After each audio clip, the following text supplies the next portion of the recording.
Bienvenidos a Estrategia, el podcast de Global Strategy.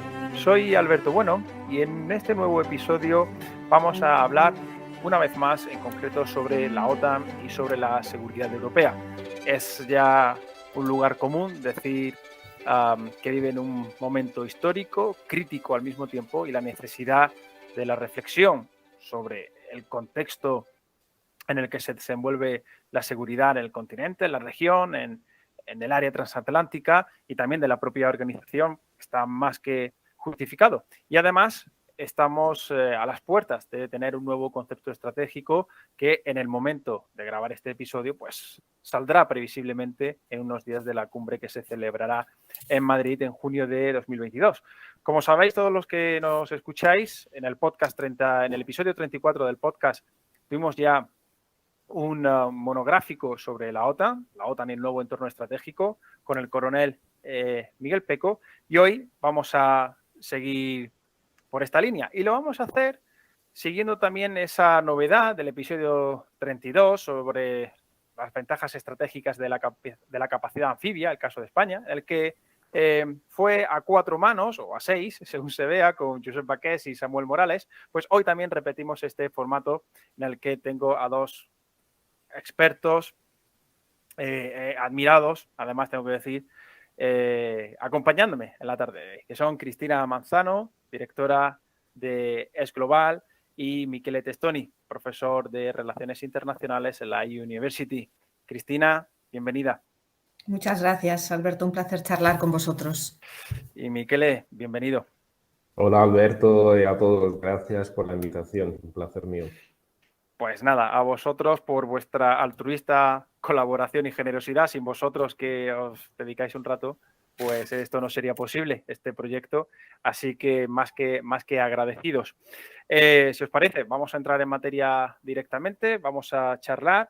Hablábamos en ese episodio 34 que hacía referencia un poco al entorno estratégico y quiero tener vuestra visión también como analistas de la actualidad y de la situación internacional que sois, las claves desde vuestra opinión de este entorno estratégico. ¿Qué factores, qué tensiones presentes, algunas muy evidentes, pero vamos a tratar de ahondar un poco más allá, tenemos que tener en cuenta? Moldea este entorno, el debate político, la discusión académica o también, Cristina, pues desde la dirección de ES Global, ¿no? Esa publicación, para quien no lo conozca, a lo mejor en América Latina, aunque me consta la difusión que tiene, ¿no? Especializada en asuntos internacionales, en política internacional. Bueno, pues vuestra opinión. ¿Cuáles son esas claves? Por repartir, Cristina, si te parece, abrimos fuego contigo y luego seguimos, pero sentíos libres de intervenir cuando queráis. Pues muchas gracias de nuevo, Alberto. Mira, si te parece, a mí me gustaría empezar haciendo una pequeñísima reflexión sobre nuestra capacidad estratégica, precisamente, antes de entrar en cuáles son los puntos que la están tensionando ahora mismo. Porque Perfecto. Tengo la sensación de que en Europa siempre vamos un paso por detrás, ¿no? Llevamos años redactando estrategias y siendo muy conscientes de que necesitamos estrategias, pero cuando finalmente las tenemos parece que ya no responden del todo al mundo que quieren dibujar, ¿no? Recordemos, y ahora que, como comentabas, en la cumbre de Madrid, uno de los objetivos es la presentación de un nuevo concepto estratégico de la OTAN. Bueno, pues ahí, ¿qué se pretende? Se pretende dibujar cuál es el escenario de amenazas y oportunidades en el entorno de la seguridad euroatlántica y tratar de marcar, de definir el camino para abordarlas, ¿no? Pues si vamos un poquito para atrás, en Europa, el ejercicio que hemos hecho, partimos de la estrategia de seguridad redactada por Javier Solana en 2003, actualizada en 2008. Era un mundo completamente diferente, era un mundo casi todavía en positivo, ¿no? Una Europa que estaba empezando a acercarse a esa gran ampliación. La de 2008, la revisión, todavía no estábamos en plena crisis. Por eso digo que siempre parece que vamos un poco por detrás, ¿no? Y bueno, y definía un tipo de mundo en donde Europa estaba decidida a tener un papel, y recuerdo también todavía antes del propio Tratado de Lisboa. Pero luego cuando Mogherini presenta su gran visión estratégica global para Europa en 2016, es que lo hace unos días después del referéndum del Brexit. Entonces, hubo hasta que cambiar la carta de presentación sobre la marcha, ¿no? Porque, como ella misma reconocía, el Brexit se presenta como una amenaza existencial y, sin embargo, la estrategia estaba en otra línea completamente diferente. Se acaba de presentar hace unos días el borrador de la brújula estratégica y estamos un poco en lo mismo. Sí, se define el mundo en el que vivimos, pero no acabamos de cerrar realmente esa visión y sobre todo esa visión ligada a las herramientas que necesitamos, ¿no? Digo esto porque muchas veces usamos también como excusa la OTAN y su capacidad estratégica. Tengo la sensación de que usamos muchas veces la OTAN como excusa para no acabar de definirnos al ritmo que requieren estos tiempos tan cambiantes, ¿no? Me gustaría enmarcarlo en este contexto así de reflexión para luego decir que, claro, ahora mismo, pues, ¿cuáles son los elementos que lo están tensionando? Pues que los tenemos todos encima de la mesa, que estábamos yendo a un mundo en donde nuestras preocupaciones tenían que ver con las guerras híbridas, con sí una nueva agresividad de Rusia, pero no pensábamos que hasta este punto, una China con la que no sabemos todavía cómo nos queremos manejar, un terrorismo que ahora mismo parece que lo tenemos medio aplacado, pero que sabemos que está ahí latente en muchos lugares del mundo y muchos lugares del mundo que nos rodean, etcétera, etcétera, etcétera, ¿no? Y de repente, pues otra vez volvemos a encontrarnos con que tenemos que reaccionar a una guerra en las puertas de Europa. Y yo me callo aquí y dejo a Miquele continuar, perdonadme la extensión. Nada, no, además, os iba a preguntar sobre eso, así que perfecto. Voy a coger el guante y ahora os lo vuelvo a lanzar, Miquele. Sí, no, bueno, yo también me voy a seguir lo que estaba diciendo Cristina, agradecer la invitación y me parece muy acertado por lo que ella empezaba a decir con respecto a cuáles son las características de nuestro entorno estratégico y de todas las veces que Europa y la OTAN han intentado dibujar o diseñar un concepto estratégico para entender cuáles son los desafíos, para crear una lista de prioridades, para abordar los instrumentos, ¿no? con los cuales la alianza hubiera debido o debería actuar en su entorno. Y pues nos vemos que los tres conceptos estratégicos anteriores, el de Roma del 1991, el de Washington del 1999 y el de Lisboa del 2010, ahora este de Madrid de la semana que viene va a ser el cuarto de la época, ¿no?, de la posguerra fría. Bueno, cada uno de estos tres intentó definir las prioridades, intentó imaginar el contexto, sus contextos geopolíticos, pero ya vemos que se han quedado bastante cortos los tres y de una manera bastante evidente, porque el de Roma del 91 estábamos en el ocaso de la Guerra Fría, de la Unión Soviética, el muro de Berlín ya se había caído, pero muy poca gente, yo creo, se imaginaba lo que empezaban o sea, lo que podía ser una directriz de la seguridad europea de los años 90, es decir, el conflicto de la ex Yugoslavia y el derrumbe etnonacionalista, la etnogénesis de los Balcanes. El de 99 de Washington no supo prever el crecimiento, ¿no? Lo que fue el terrorismo internacional, sobre todo de matriz islámica, y el tercero, claro, de Lisboa, del 2010, ya fue fraguado en un contexto de crisis financiera y no supo prever ni siquiera ¿cómo se dice?, las revueltas árabes, ni la reaparición de la política de las grandes potencias que ahora estamos liados, ¿no? Entonces yo creo que y ahora me voy a callar yo creo que si tenemos tres directrices, tres ejes de reflexión por este concepto estratégico ahora a mediados del año 2022, yo creo que pueden ser la vulnerabilidad, la multidimensionalidad de nuestros desafíos y, justamente como Cristina estaba diciendo, la aceleración de la velocidad con lo que los desafíos se están, ¿no?, amontonando uno sobre el otro a nuestros confines y que, claro, tienen una consecuencia muy dura, muy importante para nuestras sociedades y la OTAN en particular. Fijaos que estáis poniendo muchos temas sobre la mesa, algunos los tenía previstos aquí en el guión, otros no, lo cual me gusta. Y Cristina, por lo que comentabas, no me resisto a preguntártelo, porque conforme lo ibas diciendo, y pensando también un poco en el pasado, pero en el pasado muy reciente, la pregunta es un poco provocativa, necesariamente.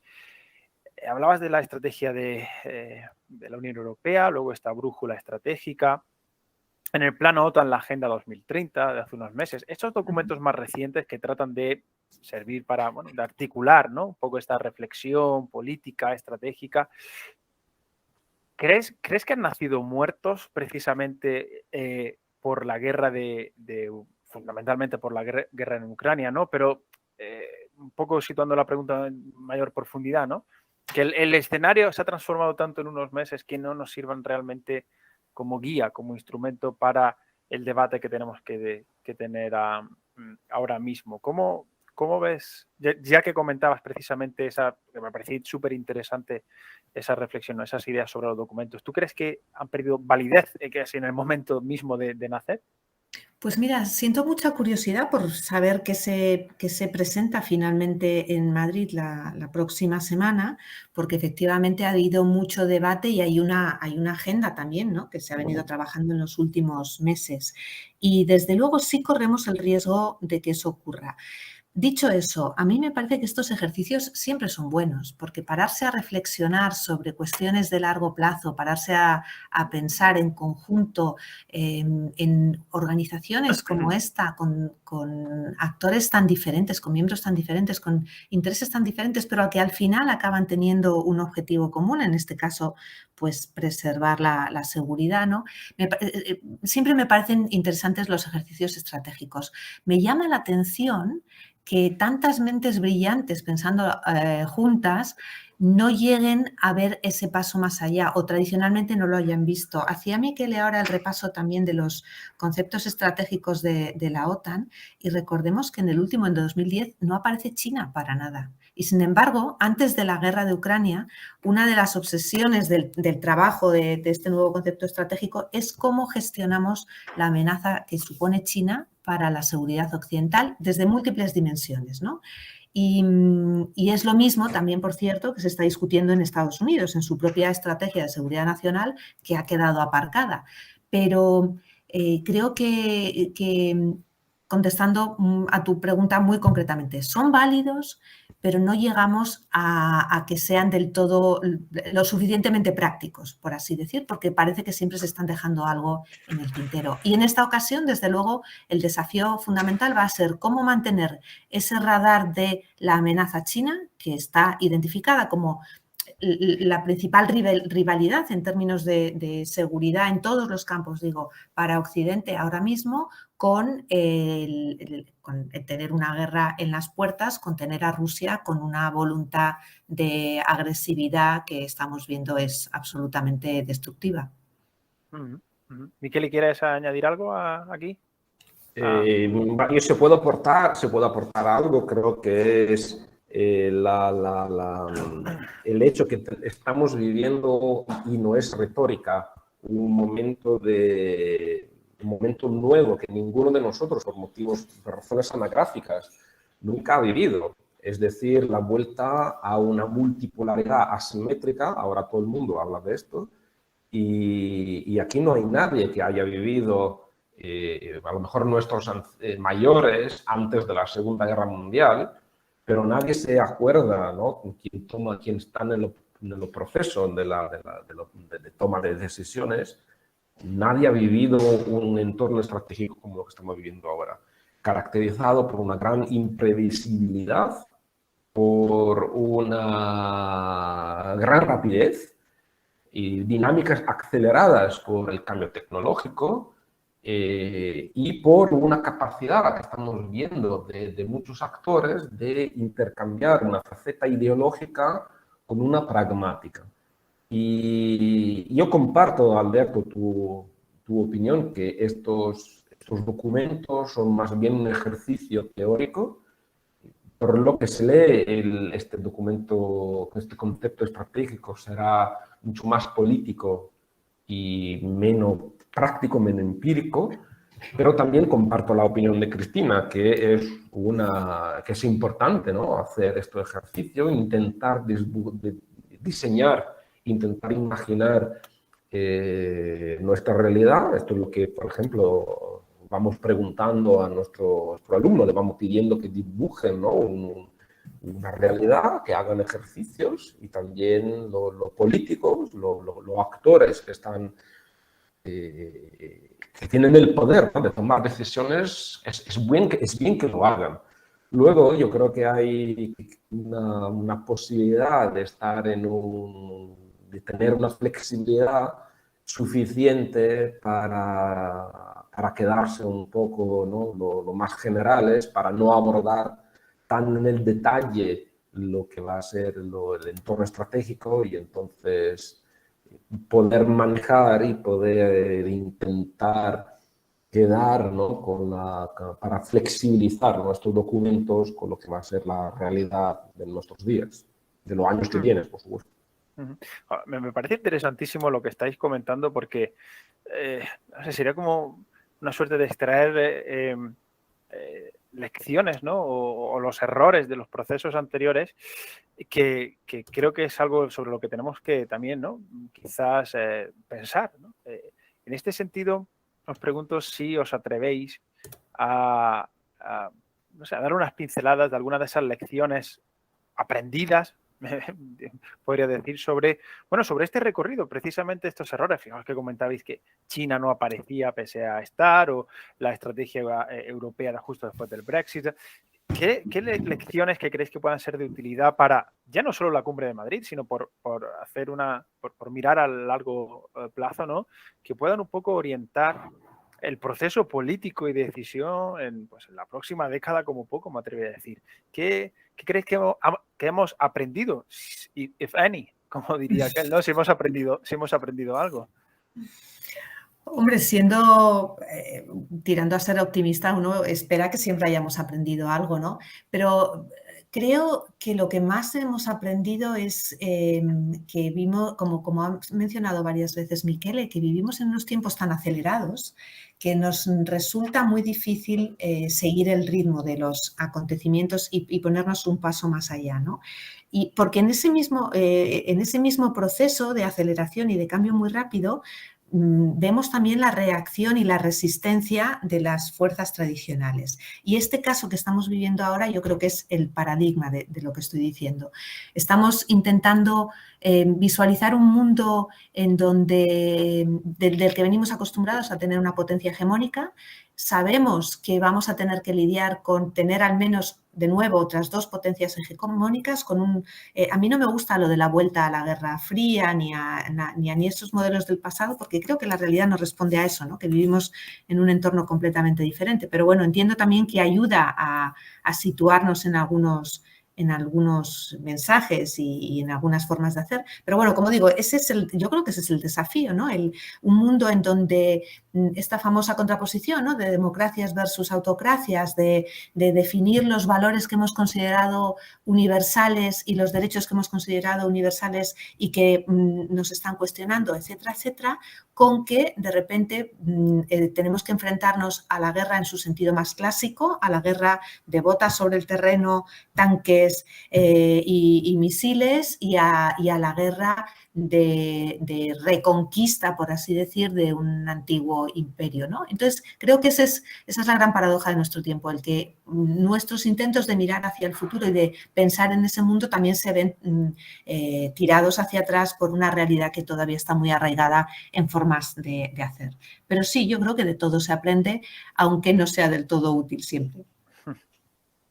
Se puede intervenir sobre esto. Creo que Cristina ha mencionado una palabra clave para contestar a tu pregunta, Alberto, que es el concepto de paradigma.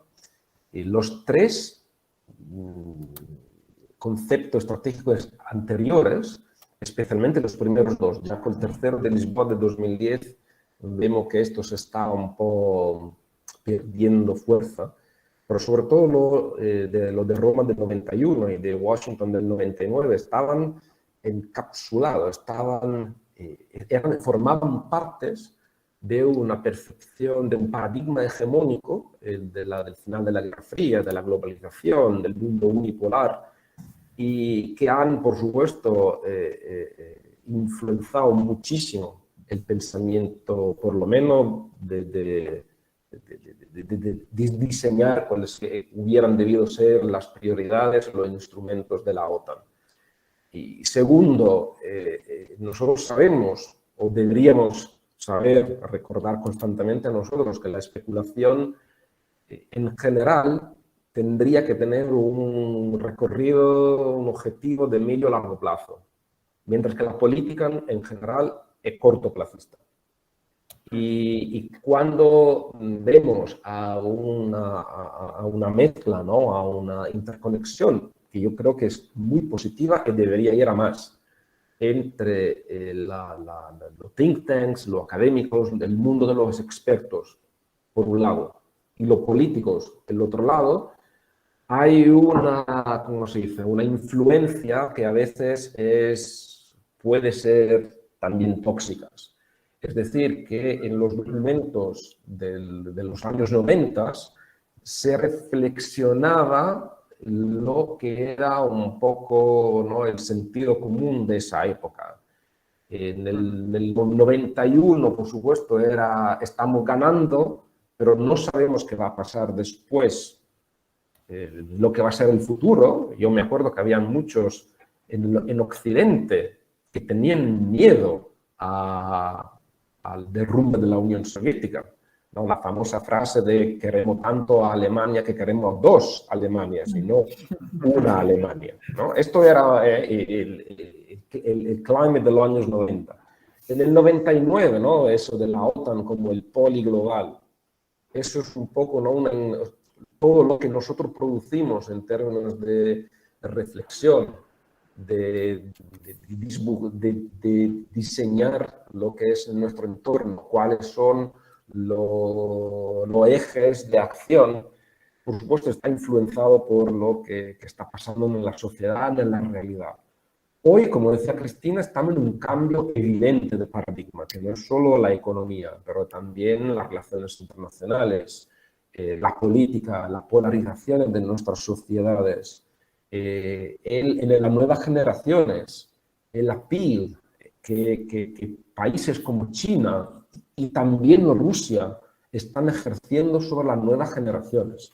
En nuestros conciudadanos, en mi caso, mis alumnos, que han nacido no ya después del final de la Guerra Fría, pero que han nacido después del 11 de septiembre.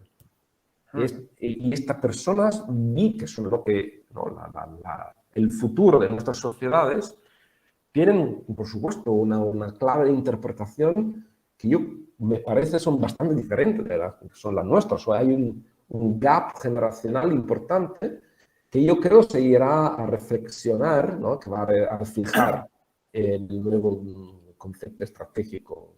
Que hay mucha expectativa, como decía Cristina, ¿no? Aquí estamos, ¿no?, esperando a Godot como casi jamás en el pasado, ¿no?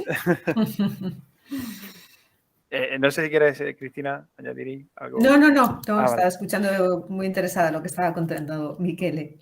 Sí, por contar solo una anécdota, la cuento siempre, pero ahí me di cuenta cuando me di cuenta que era mayor, ¿no? Cuando en una clase hacía referencia al 11 de septiembre y yo lo contaba ya como algo vivido, ¿no? ¿Acordáis tal? Y yo veía las caras de los estudiantes que me miraban y le dije, pero ¿ustedes qué edad tenían? Y levanto uno la mano y dice, yo tenía 2 años. Dije, ostras.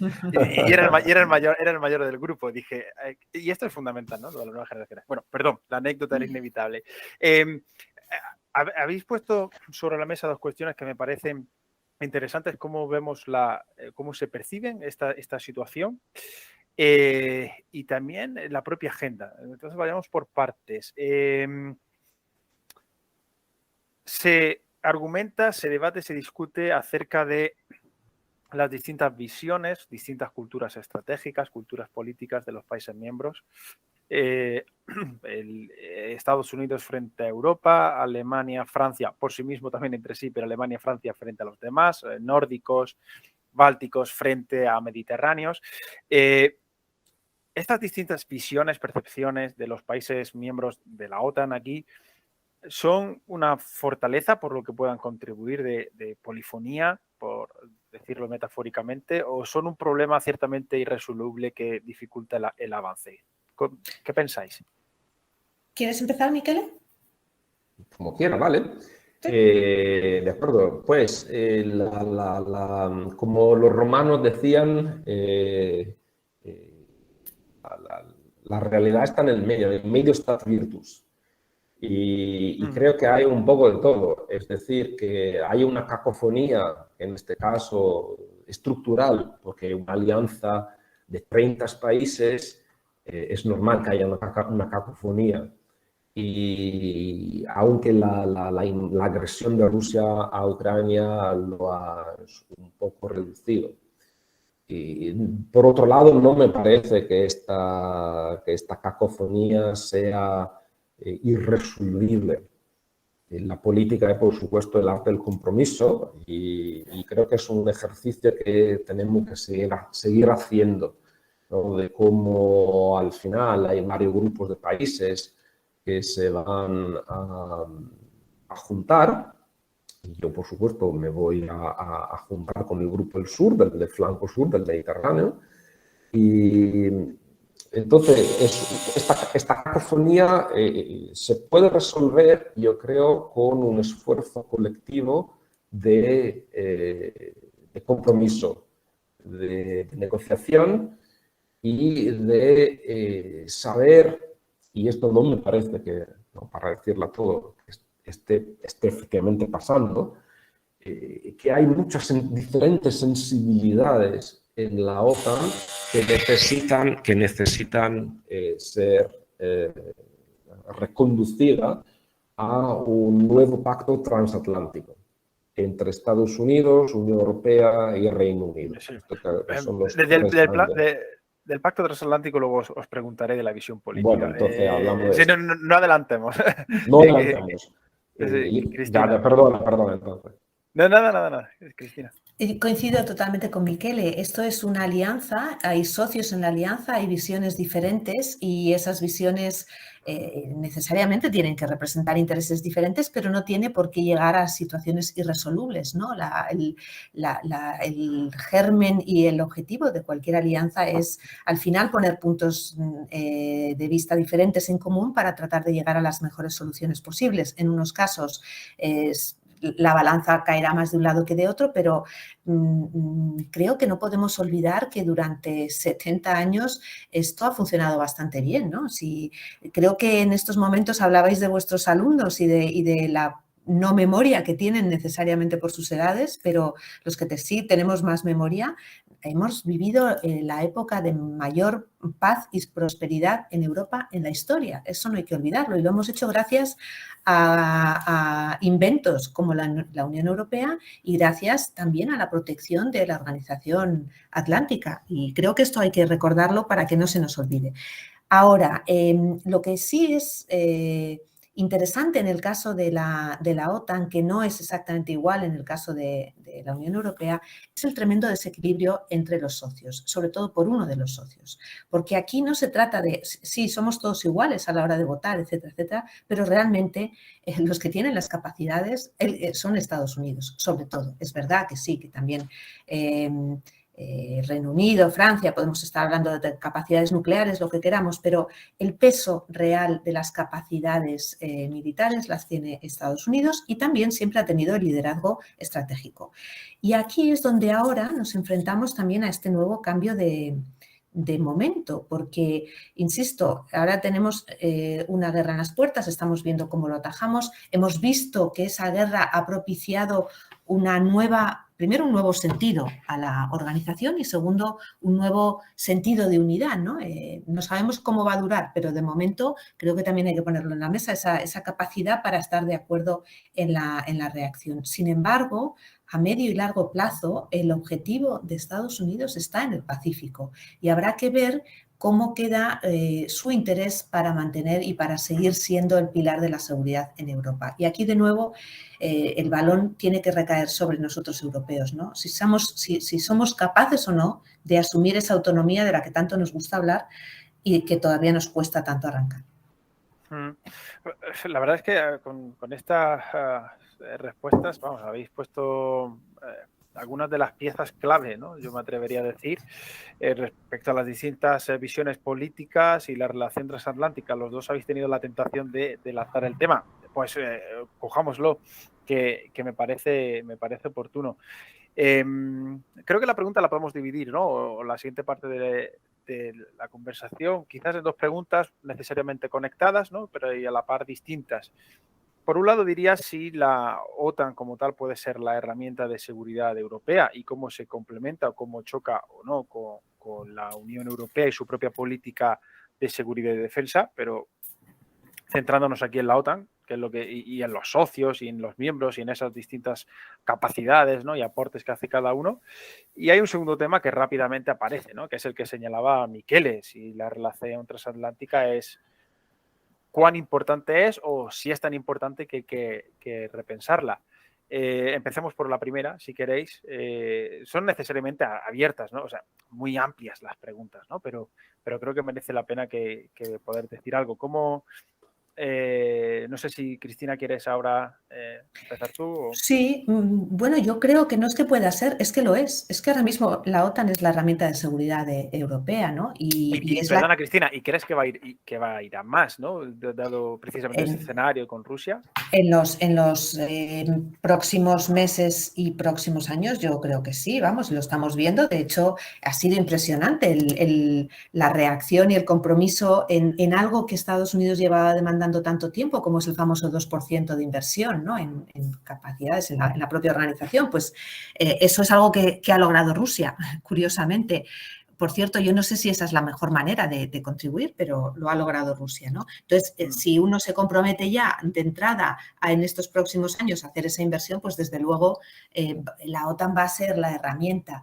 Sin embargo, yo creo que en paralelo Europa tiene la obligación de moverse hacia otra estructura complementaria, por lo menos, ¿no? Que, insisto, ahora no tenemos. Entonces, ahora tenemos el borrador muy con alfileres, pero creo que es fundamental que avancemos en eso porque, insisto, los tiempos corren por delante de nosotros y sabemos que eso va a pasar, sabemos que por el puro desarrollo de los tiempos, Estados Unidos, cuando pase esta situación, volverá a poner su foco en China, en los últimos meses nunca lo ha dejado de tener, y entonces nos volveremos a quedar sin ese respaldo. Insisto, no es que diga que Estados Unidos se va a ir, ni mucho menos, aunque Trump tuvo esa tentación, pero sí que es fundamental que reforcemos nuestra propia capacidad en colaboración con nuestro aliado americano y siempre pudiendo complementar capacidades y objetivos. Que fíjate que, y si me permites, Michele, no, que, por favor. No solo iba a comentar que en algún foro en el que hemos coincidido, que organizado por Es Global y también por parte de Cristina y que ha tenido la amabilidad de invitarme, pues comentábamos, ¿no? Que quizás para Estados Unidos sea positivo este mayor compromiso de los europeos, aunque en este caso sea catalizado, no sé si exclusivamente, pero catalizado por la agresión rusa, precisamente porque, pese a lo que se pueda intuir acerca de si el conflicto de Ucrania beneficia un mayor vínculo con Estados Unidos y que por tanto estaría en su interés, y este tipo de argumentación, yo creo que para Estados Unidos ¿no? Lo pueden percibir como positivo, que los socios europeos tengan una mayor capacidad de tomar esa decisión autónoma e implementarla precisamente en favor de su estrategia, que es del giro hacia Asia, ¿no? Y alguna vez lo hemos comentado. Michele, perdona. No, por supuesto.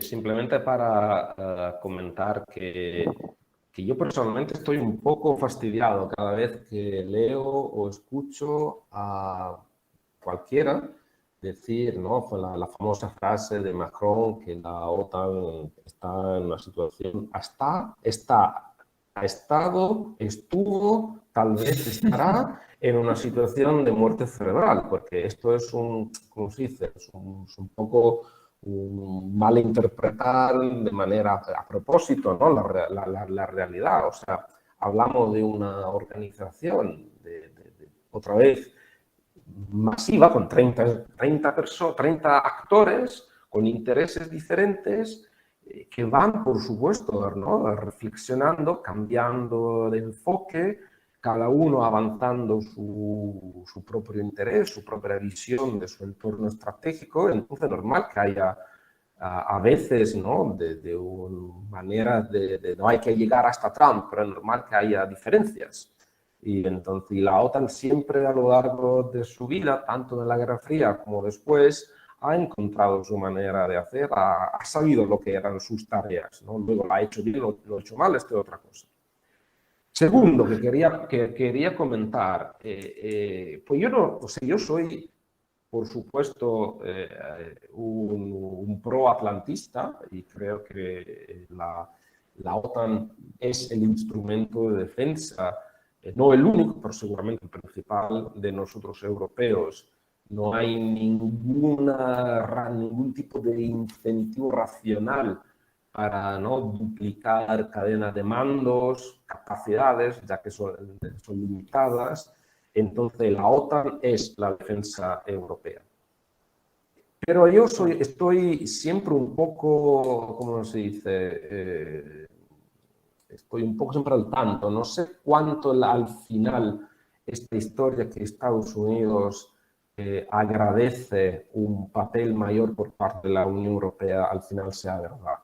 Es decir, si los europeos hacemos más, por supuesto que Estados Unidos lo agradece, pero la historia reciente está llena, ¿no? de puntos de inflexiones, de tensiones, que Europa tiene que, justamente por la asimetría de que hablaba Cristina antes, que Estados Unidos es diferente, ¿no? por su manera de ser, normal, cultural, económica, militar. Los europeos tenemos que hacer más. Pero no sé cuánto espacio de maniobra más hay por lo europeo en la autonomía de Estados Unidos. Y ya lo hemos visto, lo estamos viendo por la guerra ahora en Ucrania, el papel diferente que tienen ya Francia y Alemania entre ellos, pero por ejemplo Reino Unido, lo hemos visto en el términos del pacto de AUKUS, ¿no? con los submarinos a Australia.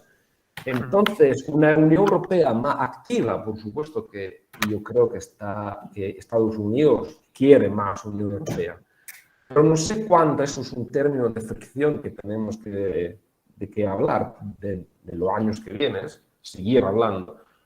¿Qué espacio de maniobra tenemos nosotros, europeos? Y yo creo que esto depende sobre todo de cuánto Estados Unidos se van a involucrar en el cuadrante de Asia-Pacífico, cuánto las tensiones con China en el sureste asiático, en el Océano Índico, van a subir en los años que vienen. Y entonces tendrá que decidir un poco el espacio de maniobra de la Unión Europea, ¿no? Lo que Borrell sigue diciendo, ¿no? Que tenemos que hablar el lenguaje del poder. Creo que un poco este dilema del poder de los aliados está un poco en esto, ¿no? Que Estados Unidos quiere más Europa, pero no demasiado. Así como nosotros europeos queremos Estados Unidos. Tuvimos miedo un poco, ¿no? Con Trump. Estados Unidos tiene que quedarse, pero no demasiado, tiene que darnos libertad, ¿no? Es un poco este juego, ¿no? de las partes que es parte integrante, ¿no? del pacto transatlántico. Alberto, si me permites claro. Comentar una cosa sobre lo que decía Miquele, que estoy totalmente de acuerdo en que ese papel de Estados Unidos no está tan claro que nadie lo quiera cambiar, empezando por los propios Estados Unidos, ¿no? El margen que nos va a dejar. Y también es cierto que arrastramos una inercia terrible. Y quería traer dos ejemplos que me parece que son muy claros. Uno es Afganistán. O sea, la salida de Afganistán ha sido uno de los mayores desastres de los últimos años en términos de seguridad, de compromisos internacionales, etcétera, etcétera. Es un esquema que diseñó Estados Unidos y que ha llevado a la práctica Estados Unidos, y los socios de la OTAN han hecho seguidismo sin cuestionarlo en ningún momento, ¿no? Empezando por todos y, por supuesto, también España, que estábamos allí. Estábamos para apoyar a Estados Unidos en su solicitud precisamente de aplicar el artículo 5 por los ataques del 11 de septiembre, todo viene de ahí, ¿no? Pero esa forma de salir incuestionada me parece que no dice mucho en favor del resto de los aliados, tampoco de Estados Unidos, claro. Y luego el otro ejemplo es Libia, ¿no? Y las primaveras árabes, en donde Europa tuvo también voluntad de actuar, pero no tenía las capacidades, con lo cual, por eso hablo de inercias. Una cosa es el deseo y otra cosa es la realidad, y al final hubo que volver a llamar a los americanos para que participaran en todo eso, ¿no? Entonces, estoy totalmente de acuerdo. Una cosa es la retórica y otra cosa es hasta dónde vamos a poder unos y otros cambiar esas dinámicas. El dilema que apuntaba Michele me parece muy oportuno, y yo creo que desde el punto de vista estadounidense todo dependerá de si hablamos de Unión Europea en mayúscula o minúscula. Seguramente una Unión Europea en mayúscula no sea de su interés, por lo que señalabas. Seguramente una mayor unión entre los europeos sea favorable, ¿no?, en este sentido. Yo aquí soy más crítico y voy quizás en la línea con los europeos, quiero decir, y voy más en la línea de lo que acabas de apuntar, Cristina. En los últimos años, en el último lustro, década, desde Europa se ha llamado a esa acción estratégica europea, que los europeos se hagan responsables, y en el momento de la verdad se ha requerido el concurso imprescindible de Estados Unidos para las cuestiones más elementales, y Libia es un buen ejemplo, o por no ampliar a la primavera árabe, que tiene otras dimensiones además sociales, económicas, con todo eso de la política de vecindad y demás que perfectamente conocéis, ¿no? Yo ahí quizás soy más, en ese sentido, más crítico, porque al final, seguramente desde una posición más realista, se entiende que las organizaciones son un instrumento de los estados, ¿no? Y evidentemente están a su servicio. Hablaba Michele, hablabas del AUKUS. Fijaos qué curioso, cuando Francia desarrolla su estrategia en el Pacífico, pues era una política francesa. Cuando sufre este revés tremendo, no siempre debidamente justificado, Francia trata de europeizar, ¿no?, ese agravio. Por tanto, es lógico que todas aquellas potencias o aquellos estados que aspiran a ser potencia, pues bueno, jueguen también, ¿no?, lógicamente, con las instituciones, con las organizaciones para su interés nacional. Fijaos que recuerdo en el episodio de este podcast 15 con Guillermo Pulido, en el largo plazo, la cuestión tecnológica, y como una de las conclusiones que pues, se podían sacar, hablaba de, bueno, pues el retraso europeo con respecto a Estados Unidos, que quizás suponga que en los próximos años, aunque Europa quiera, Europa va a seguir dependiendo del potencial tecnológico estadounidense para la transformación, en este caso, que es de lo que ese episodio, trataba, pues sobre la propia evolución del conflicto armado, ¿no? Lo cual, en este sentido, por eso digo que no tengo tan claro que desde el punto de vista europeo sea tan fácil ese desenganche, que, como dice Michele, no es que sea deseable, ¿no?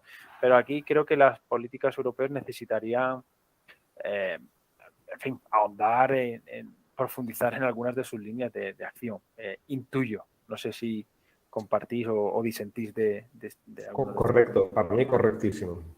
Sí, para mí también. Yo, fíjate, creo, para mí el mayor desafío para la seguridad en Europa está en los papeles, pero hay que materializarlo, es la coordinación. Es el poner sobre la mesa las capacidades de los distintos Estados miembros, la especialización y no la duplicación y el gasto ineficaz. Y es que podemos confrontar ese famoso 2% invertido en estas capacidades versus el hecho de que la suma del gasto militar de los países de la Unión Europea supera el de Estados Unidos, pero está mal superado, quiero decir, porque no hay ahí una auténtica coordinación. Bueno, a mí, por ejemplo, cuando se ponen en marcha proyectos como los que van a reforzar la investigación y el desarrollo de capacidades en la propia Unión, me parece estupendo.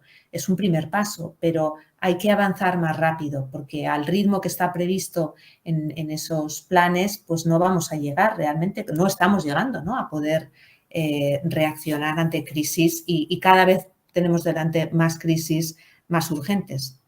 Uh-huh. Creo que en estos desafíos, y algunos ya apuntábamos, hay una cuestión que es la del flanco sur, que además esto es una terminología OTAN, del Mediterráneo, cuando la Guerra Fría, la Unión Europea ha adoptado ese término, los Estados miembros como España habla de ese flanco sur. La pregunta es obligada, yo creo, ¿no? Frente a este refuerzo previsible del flanco este, de la parte oriental, de la contención, disuasión frente a Rusia, no sé, ¿qué importancia veis que el flanco sur, cómo puede quedarse, si realmente va a ser objeto de atención prioritaria, política o no, si la OTAN puede ser herramienta para ello? Creo que esta pregunta, como en este caso situándonos en España, me parece que es relevante. Miquel, ¿le vas tú? ¿Yo? Venga. Sí, sí. Hubo un momento de silencio. Pues yo creo que si hay algo que este concepto estratégico debería dibujar de manera, en este caso sí, muy neta y explícita, es la interdependencia de los tres, lo que llamamos los flancos, ¿no? El flanco norte del Atlántico del Norte, del Ártico, el flanco este, que por supuesto ahora tiene toda la prioridad que necesita, y el flanco sur, el Mediterráneo, que es un flanco, alguien lo llama el flanco más débil, pero es un flanco muy importante porque conecta los tres más importantes estrechos, ¿no? El Bósforo, Suez y Gibraltar, que son al final el punto de llegada del corredor principal del desarrollo chino, ¿no? de la nueva vía de la seda, que viene del Océano Índico, sube por el Mar Rojo y llega a Suez y ahí se va por todo lo del Mediterráneo. Dicho esto, yo espero que haya esta necesidad, ¿no? de crear una visión compartida, de equilibrar las necesidades de los tres flancos, pero me temo que más allá de una conceptualización del Mediterráneo, del flanco sur, con un espacio, ¿no? podemos decir, de seguridad marítima y energética, o a lo mejor con unas referencias un poco ambiguas sobre el cambio climático, más de esto yo me temo que no iremos. Primero es porque las pasadas décadas, los años 2000 y también estos últimos 20 años han visto la prioridad de África del Norte, del Oriente Medio, de Daesh. Y segundo, porque yo creo que una lección aprendida, lo justo que sea, de Afganistán es que el papel de la OTAN, de poliglobal, de polimundial, un poco se está reduciendo. Entonces, ¿qué hacemos? El ejemplo de Libia es bastante evidente.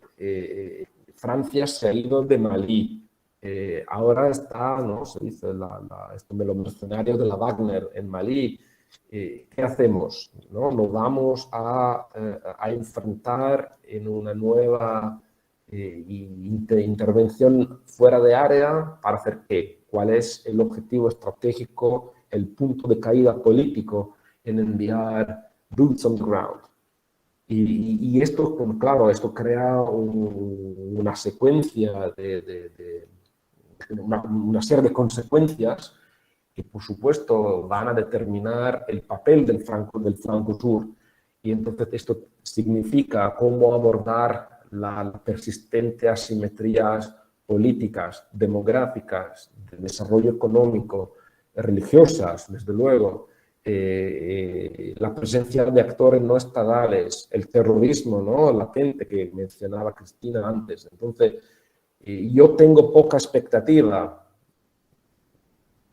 Lo siento, pero tengo muy poca expectativa. Soy pesimista en este caso sobre lo que hará el concepto estratégico.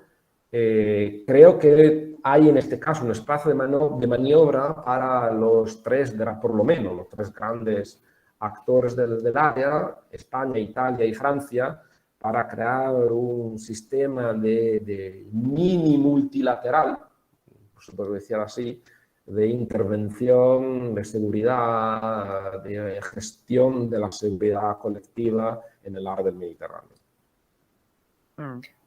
Pues me temo que yo comparto ese pesimismo con respecto al flanco sur. Sí creo que va a formar parte del texto, desde luego, de la retórica. Siempre que hablas con responsables de la OTAN, reconocen, estoy pensando sobre todo antes del inicio de la guerra, pero también después, ¿no? Reconocen todos los desafíos de seguridad que vienen del sur del Mediterráneo y más allá, ¿no? Porque yo creo que aquí tenemos que incluso considerar este concepto europeo de la vecindad extendida, porque no se acaba en el Magreb, no se acaba en el Sahel y desde luego todos los flujos ilícitos viajan por todo el continente, ¿no? Y creo que estará recogido desde el punto de vista teórico, pero que se van a poner pocos recursos para realmente abordar esos desafíos. Me gustaría añadir algo a lo que decía Michele y es también la variable rusa, ¿no? ¿Hasta qué punto puede condicionar el hecho, has mencionado Wagner en Malí, pero también en muchos otros países africanos, cuando se hace un repaso de las dependencias y de las relaciones de los países africanos con Rusia, es muy, muy interesante, ¿no? Ver dónde tienen intereses de seguridad, dónde tienen intereses de energía, cómo han ido entrando en sectores estratégicos en mayor o menor escala en muchísimos países. Y esta presencia puede que también sirva un poco como revulsivo a la hora de repensar ese flanco sur, ¿no? No debería ser el punto principal, o sea que los desafíos están ahí por sí mismos, pero puede que el hecho de que Rusia haya identificado también en su papel de potencia global la importancia del norte de África y la importancia de África en general, puede que sirva para incluir esa variable en la reflexión de la OTAN. Como decía, tampoco creo que vaya a suponer reforzar mucho más las capacidades. Fíjate, Cristina, que... bueno, adelante, adelante. Alberto, ¿puede intervenir una cosa muy rápida? Por favor, sí, por supuesto. Estaba hablando hace unas semanas con compañeros, con colegas, justo de este tema, y lo que me han hecho reflexionar es que, para conectarme con lo que acaba de decir Cristina, una de las lecciones aprendidas, tal vez, de Afganistán es que qué interés estratégicos tenemos, pero la gran potencia, ¿no? Vamos a hablar en términos globales, en particular la OTAN, pero miramos Afganistán. Afganistán como Malí, por ejemplo, ¿no? Son países que no tienen acceso al mar. Son países que no son países costeros. Entonces, podemos imaginar, por ejemplo, a partir de este nuevo concepto estratégico, que tanto en el flanco sur como en el norte, entonces la OTAN, ¿no? ¿Por qué no somos como los rusos o como los chinos?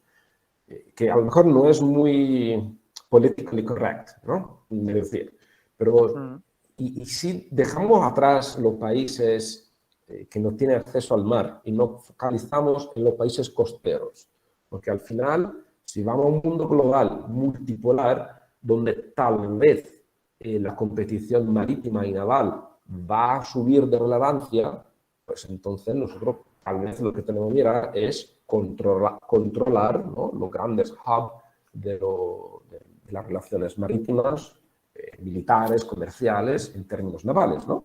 Entonces, por eso, a lo mejor el concepto estratégico podría hacer algo de este estilo, o en los años que vienen, ¿no?, los aliados podrían tener un enfoque más flexible en este sentido. Eso además encaja precisamente con este episodio que desde el principio, la necesidad de respecto a España, ¿no? Del poder naval, la capacidad anfibia, por esta cuestión, ¿no? Que creo que es relevante. Pero más allá de eso, vuelvo a lo que quería comentar.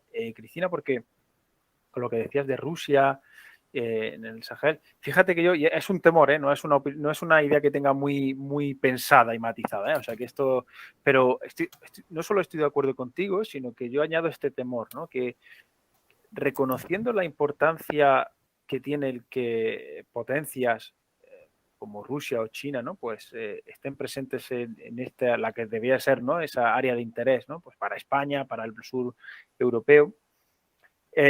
No sé hasta qué punto incluso podría ser contraproducente el que se quisiera, me atrevería a decir, sobredimensionar la presencia o la amenaza rusa, por hablar de Rusia en el contexto de guerra, pero que podemos ampliar, precisamente como un intento de llamar la atención de los otros socios para decir, oigan, el flanco sur también importa, ¿no? Porque claro, esto puede llevar a equívocos a la hora de pensar cuáles pueden ser las estrategias más adecuadas para ella, ¿no? Como digo, es un temor, no tengo claro qué vaya a pasar o que, pero porque se insiste mucho, ¿no? En los últimos años, leía también hace algunas semanas que España quería como enfatizar, ¿no? esa posición. Y yo no sé si puede ser una suerte, más que de fruto del análisis, ¿no? Y de la reflexión, una suerte de reacción a decir, de alguna manera tengo que llamar la atención de los socios. Ojo, insisto, no quiere decir que no exista el problema o que no existe esa influencia o la presencia de estas potencias. No estoy negando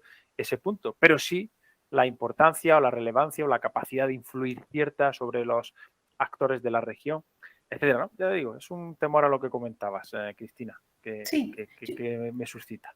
yo creo que Rusia ahora es una buena excusa para casi todo, ¿no? Y también pone de manifiesto, en mi opinión, nuestra incapacidad de mirar allá muchas veces. No digo que en Europa y en la OTAN no haya esa capacidad de, si quieres, de análisis global, pero sí es cierto que estamos tan ocupados de algunos temas en cada momento que se nos olvida o dejamos de lado la foto más amplia, ¿no? Entonces, en este caso yo creo que no tenemos suficientes... no tenemos un análisis lo suficientemente profundo de la realidad. Por una parte está la voluntad de Rusia de aparecer como ese actor, como esa potencia global que lleva desplegando 15 años, 20 años, ¿no? Y por otra parte está la solidez sobre la que eso se sustenta. Entonces, esto que comentabas, podemos utilizarla ahora para reforzar como país del sur la importancia de tener en cuenta el flanco sur. Creo que no tenemos realmente la información suficiente para saber qué peso puede tener Rusia en esa vecindad nuestra, qué peso real, ¿no? Porque sabemos que militarmente, ya hemos visto, el despliegue en Ucrania está muy por detrás de lo que podíamos esperar, ¿no? Lo que nos lleva también a pensar que su capacidad como potencia global no es tal. Bueno, lo llevábamos ya pensando mucho tiempo, pero se ha manifestado aquí. Y sin embargo, es la voluntad y sus herramientas para difundir esa voluntad las que tienen mayor impacto, ¿no? Pero bueno, vamos a ver por dónde sale la OTAN. Sí, esto tiene que ver al final sobre una reflexión, ¿no? Cogiendo estas últimas ideas que elaborabas, y lo que decía antes tú también, Michele, acerca de los límites, no sé si es quizás la palabra más adecuada, conceptuales, geográficos, de capacidad, etcétera, ¿no? De la propia organización, que yo creo que están presentes, ¿no? O estarán presentes, suponemos, en la cumbre.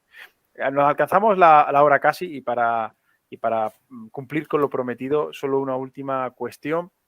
Hablabais hace ya algunos minutos pues, sobre el cambio climático, si realmente es una amenaza o no, o cómo se entiende, si la OTAN puede hacer frente. Esto me lleva a pensar también y a plantear algunos de esos temas que en los últimos años se han puesto sobre la mesa, la gestión de crisis, el cambio climático como amenaza o el enfoque de género, esa agenda de mujer, paz y seguridad, ¿no? Pues en la estrategia, en las operaciones. No sé si pensáis que bueno, la necesidad acuciante de estos desafíos que decíamos al principio pues pueden suponer una renuncia o un soslayamiento de estas cuestiones pues en esa reflexión fundamentalmente política que pone la alianza. No sé si Cristina, Michele, como último punto. Pues mira, yo si quieres puedo abordar la cuestión del género, porque es algo que seguimos mucho desde Global y Michele puede a lo mejor abordar la gestión de crisis, el cambio climático. ¿Te parece, Michele? Por supuesto, por supuesto. Pues si empiezo yo entonces, por lo que concierne la gestión de crisis, yo creo que estamos a un punto de inflexión, no solo estratégico, porque al final estamos viendo que los gobiernos europeos, por supuesto, debido a lo de Rusia y Ucrania, están subiendo el gasto militar, pero sobre todo yo creo que el punto de inflexión es más interno de capacidad de nuestras sociedades de seguir asumiendo y seguir tolerando los costes económicos y sociales de tantas intervenciones, cercana o lejana que sean.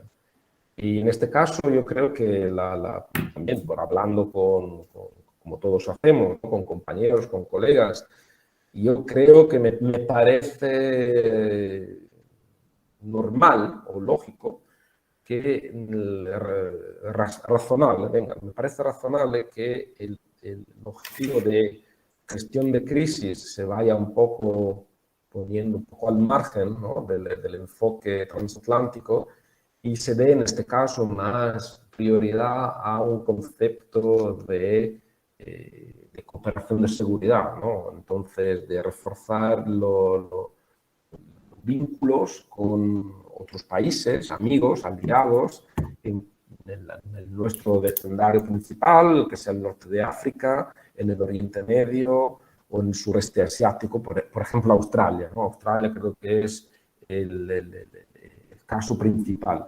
Luego, por lo que en el norte de África la situación me parece un poco más compleja. Entonces, creo que operaciones de gestión de crisis no le van a ver mucho en los años que vienen y más bien una relación de seguridad y cooperación con otros países que hagan ellos el trabajo que en los años pasados a lo mejor hacían las tropas de la OTAN. Porque lo que refiere al cambio climático, aquí tenemos que operacionalizar la variable, es decir, estamos seguros, creemos que toda esta serie de amenazas no tradicionales a la seguridad de los estados, de nuestras sociedades, puedan ser abordadas por una organización como la OTAN, que tal vez tiene una naturaleza más tradicional. Cambio climático significa, por ejemplo, que vamos a tener consecuencias de muy largo plazo, tanto en el Ártico como en el Sahel, como en África, como en el sur del Mediterráneo.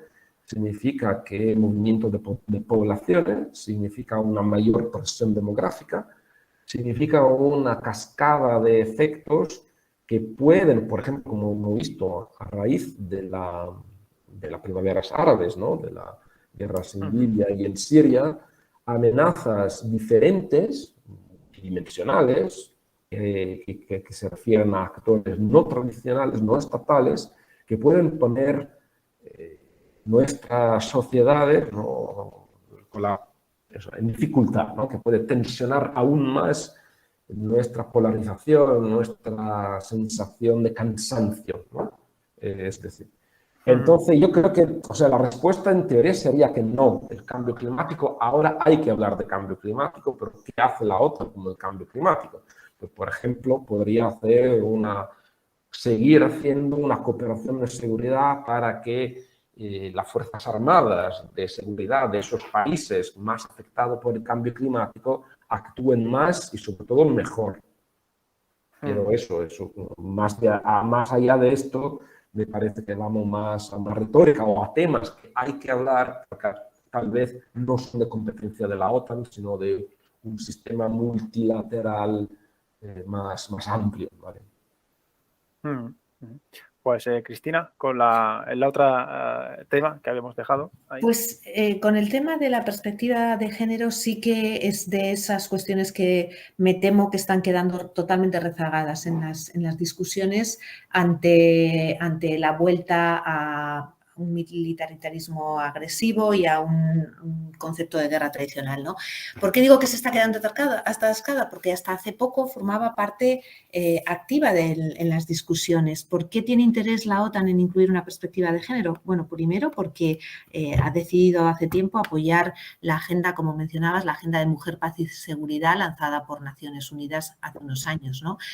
Porque quiere cambiar la forma de abordar el papel de las mujeres y las niñas en todas las dimensiones. Tradicionalmente han sido consideradas principalmente víctimas y esas eran las políticas que se ponían en marcha, pero cada vez somos más conscientes de que es necesario tener a mujeres como participantes, ¿no?, en la toma de decisiones. Ahí la OTAN, por ejemplo, tenía también un compromiso de incentivar la presencia de mujeres en las Fuerzas Armadas de los diferentes países, en la propia estructura de la organización, pero las cifras todavía están lejos, no de llegar a la paridad, de llegar a un cuarto de esa realidad, ¿no? Ahí realmente estamos todavía muy por detrás. Para empezar, de los 30 líderes, de los 30 Estados miembros solo tienen 4 mujeres como líderes y está en un torno al 11% la media de mujeres en los ejércitos dentro de las propias Fuerzas Armadas de los Estados miembros, ¿no? Con lo cual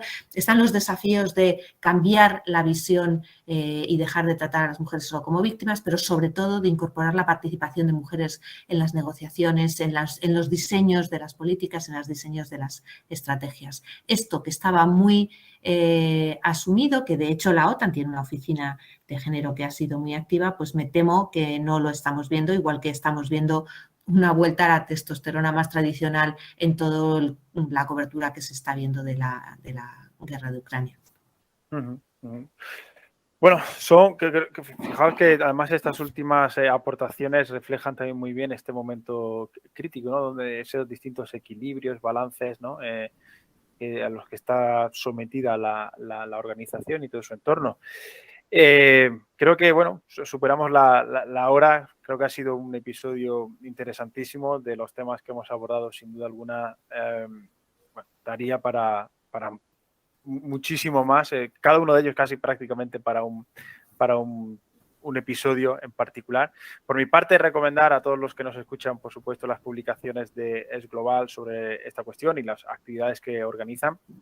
Interesantísimas, siempre componentes también de primer nivel, así que queda esa invitación a Es Global. Michele, por mi parte creo que también hay que recomendar el monográfico que en la revista de Estudios en Seguridad Internacional, pues hace unas 4 semanas se publicó un monográfico que coordinamos pues tú y yo con algunos colegas, con Natividad Fernández, Carlota García Encina, Juan Tobar, Alberto Priego y también un ensayo estratégico de Carmen Romero, que es... un poco de autopromoción. Sí, al final no había pensado que no, y fijaos que no lo he dicho en todo el podcast, pero ahora al llegar al final digo, ¿cómo que no? Y en cualquier caso era nuestro objetivo. Pusimos algunos de los temas que han salido aquí sin que fuera el objetivo de este episodio, pero bueno, estaban ahí presentes, ¿no? La disyuntiva con las relaciones transatlánticas, el flanco sur, flanco este, así que también esa recomendación. Y yo una última también para los que nos escuchan, podéis seguir a Cristina Manzano en Twitter, @manzanocr, o a Michele Testoni, @testoni_Michele, ¿vale?, en italiano, porque bueno, son cuentas y perfiles muy interesantes. Por mi parte, nada más. Daros de nuevo las gracias, ha sido un auténtico placer y espero que nos encontremos pronto aquí o en otros foros. Muchas gracias a ti, Alberto, por la invitación. Un placer charlar con vosotros, contigo y con Michele. Igualmente por mi parte, muchas gracias Alberto, muchas gracias Cristina y a vosotros por escucharnos.